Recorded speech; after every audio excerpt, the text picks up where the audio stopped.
వ్యవస్థల్ని నాశనం చేశారు. ఎక్కడికక్కడ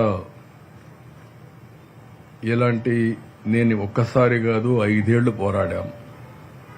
ఒక్క డ్రైన్ రిపేర్ చేయలేదు, ఒక్క వర్క్ చేయలేదు, ఒక ప్రాజెక్టులో ఒక షట్టర్ మెయింటైన్ చేసే పరిస్థితి లేదు, గేట్లు కూడా మెయింటైన్ చేసే పరిస్థితి లేదు. ఈ ప్రభుత్వం గడిచిన ప్రభుత్వంలో అన్నమయ్య ప్రాజెక్టు కొట్టుకొని పోయినా 2 సార్లు గుండ్లకమ్మ గేట్లు పోయినా, ఒలిచెంతల గేట్లు పోయినా మెయింటెనెన్స్కి ఒక్క పైసా పెట్టలేదు. ఈ యొక్క బుడమేరుకైతే 5 వర్కులు శాంక్షన్ చేశాం. ఈ 5 వర్కులు నిలిపేశారు. ఇంకొక పక్కన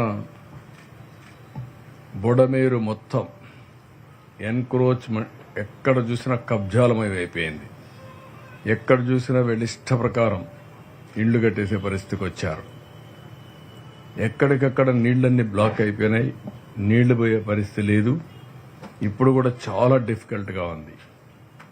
ఇంకొక పక్కన గవర్నమెంట్ ఆఫ్ ఇండియా ఇచ్చిన డబ్బులు, ఆ రోజు ఏదైతే స్టామ్ వాటర్ డ్రైన్ కోసం డబ్బులు ఇచ్చారు, 500 కోట్లు ఇచ్చారు. ఆ 500 కోట్లలో 100 కోట్లు ఎంతో ఖర్చు పెట్టాం. అప్పుడు మిగిలిన డబ్బులు ఉన్నాయి, డబ్బులు ఖర్చు పెట్టకుండా దాన్ని నిర్లక్ష్యం చేశారు. అన్ని పాపాలు కలిసి ఈరోజు ప్రజలకు శాపాలుగా మారాయి. ఇది కాకుండా ఒక హిస్టారికల్గా చరిత్రలో ఎప్పుడూ రానటువంటి వర్షాలు పడ్డాయి. ఇప్పుడు కూడా మళ్లీ చూస్తే కృష్ణా రివర్ 3 లక్షల పైన మళ్లా వాటర్ వచ్చే పరిస్థితి వచ్చింది. దీంతో హిస్టారికల్ హై, ఎప్పుడూ రానంత వాటర్ కృష్ణా రివర్లో రావడం, కృష్ణా రివర్ కూడా పొంగడం, గత ప్రభుత్వం చేసిన పాపాలతో ఈ వాటర్ అంతా కూడా బుడమేరు వాటర్ అంతా ఇక్కడ రావడం ఇప్పటి వరకు 7వ రోజు. చాలా బాధేస్తుంది. 7 డేస్ చాలా ప్రాంతాల్లో నీళ్లలో ఉన్నారు. వాళ్ళు చూస్తే గుండె తరక్కపోతుంది. ఎంత బాధ అంటే ఎవరికైనా సరే ఒకరోజు భరిస్తారు, 2వ రోజు భరిస్తారు, 3వ రోజు విరక్తి వస్తుంది. ఎంత విరక్తి వచ్చినా చేయగలిగింది ఏమీ లేదు. కరెంటు లేదు, నీళ్లు లేవు, ఓసారి ఫుడ్ అందదు. ఈరోజు నేను న్యూ రాజరాజేశ్వరి పేటకెళ్ళాను. అక్కడంతా చూశాను. వీళ్ళు చేసిన పనులకు పైకి నుంచి కొట్టుకొని వచ్చినట్టన్నీ కూడా బ్లాక్ అయినాయి. ఇప్పుడు రివ్యూ మీటింగ్లో మా ఆఫీసర్ అడగబోతాను. ఆ ప్రాంతంలో ఫుడ్ కూడా అక్కడక్కడ రాలేదని కంప్లైంట్ ఇచ్చే పరిస్థితికి వచ్చారు. ఇప్పటికి కూడా 4 అడుగులు నీళ్లున్నాయి. అక్కడ చూస్తే వాళ్ళందరూ ఎంత బాధపడుతున్నారంటే ఆవేశం ఉంది, బాధ ఉంది, కడాన మళ్లీ నమ్మకం కూడా ఉంది ప్రభుత్వం మీద. ఆ నమ్మకం ఈరోజు బాధ్యత పెంచే పరిస్థితికి వచ్చింది.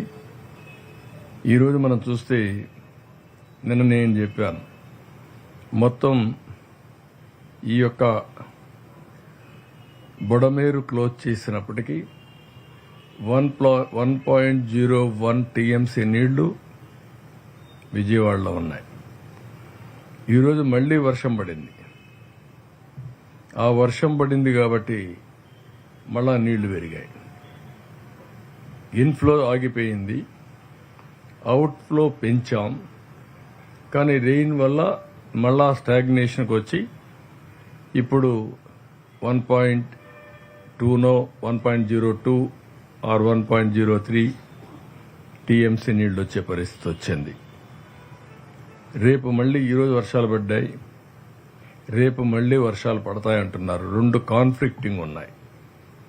ఒకటి ECMWF, ఇది యూరోపియన్. ఇది వాళ్ళ లెక్క ప్రకారం బుడమేరు ప్రాంతంలో 0.38 టీఎంసీ నీళ్లు వస్తాయని మొత్తం క్యాచ్మెంట్ ఏరియాలో.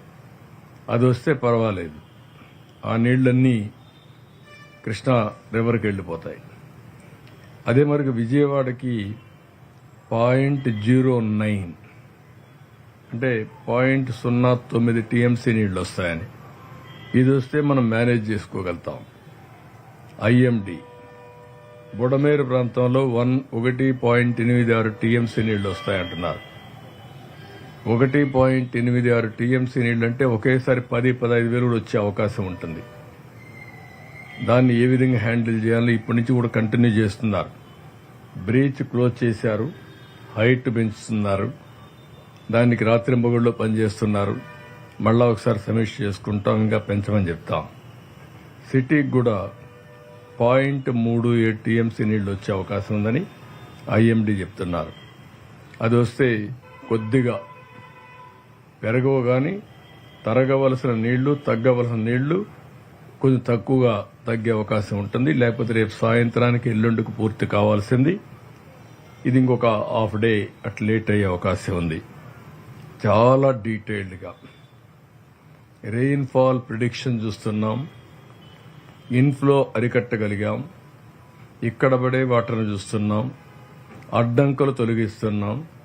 ఎక్కడికక్కడ ఈ నీళ్లన్నీ పంపించడానికి ముందుకు పోతున్నాం. నేను ఎక్కడికి పోయినా ఈరోజు అడిగింది, మీరు ఏం చేస్తారో మాకు తెలియదు. మేమంతా కూడా నిద్ర లేని రాత్రులు గడిపాం, భయంకరమైన రాత్రులు గడిపాం. కాబట్టి ఎట్టి పరిస్థితిలో కూడా బుడమేరు సమస్యకు శాశ్వత పరిష్కారం చూపించమని రైతులు ఉండే ఆ ప్రాంతం వాళ్ళందరూ అడిగే పరిస్థితికి వచ్చారు.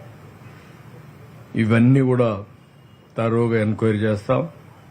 ఎట్టి పరిస్థితుల్లో మళ్లీ ఇలాంటి సమస్య పునరావృతం కాకుండా, బుడమేరు ముంపుకు గురి కాకుండా శాశ్వత పరిష్కారం ఇచ్చే బాధ్యత. దీనికి ఒక శాశ్వత పరిష్కారం కోసం ఒక ప్రణాళిక తయారు చేస్తాం. దాని ప్రకారం ముందుకు పోతాం. ఇది ఒక మేజర్ ఇష్యూ. 2, ఈరోజే కేంద్రానికి ఫ్లడ్ మీద ఏ విధంగా డ్యామేజ్ జరిగాయి, ఎంత డ్యామేజ్ జరిగింది, ఏ విధంగా అడగాలనో ఒక ఫస్ట్ రిపోర్ట్ పంపించాం. దీని ప్రకారం 6,880 కోట్ల రూపాయలు అడిగాం. దీన్ని ప్రాసెస్ చేసి వాళ్ళు ఎంత తొందరగా వీలైతే తొందరగా చేస్తారని ఆశిస్తున్నాం. ఇది కాకుండా ఈరోజు రొటీన్గా చేసే పనులన్నీ కూడా చాలా వరకు మేము పంపించేటన్ని కూడా క్లియర్ చేస్తూ వస్తున్నాం. ఉదాహరణకు మీరు చూస్తే ఈరోజు కూడా మార్నింగ్ బ్రేక్ఫాస్ట్కి అయితే 4,17,080 మందికి పంపించాం. లంచ్ 2,98,970 మందికి పంపించాం. డిన్నర్ 1,47,340 మందికి పంపించాం.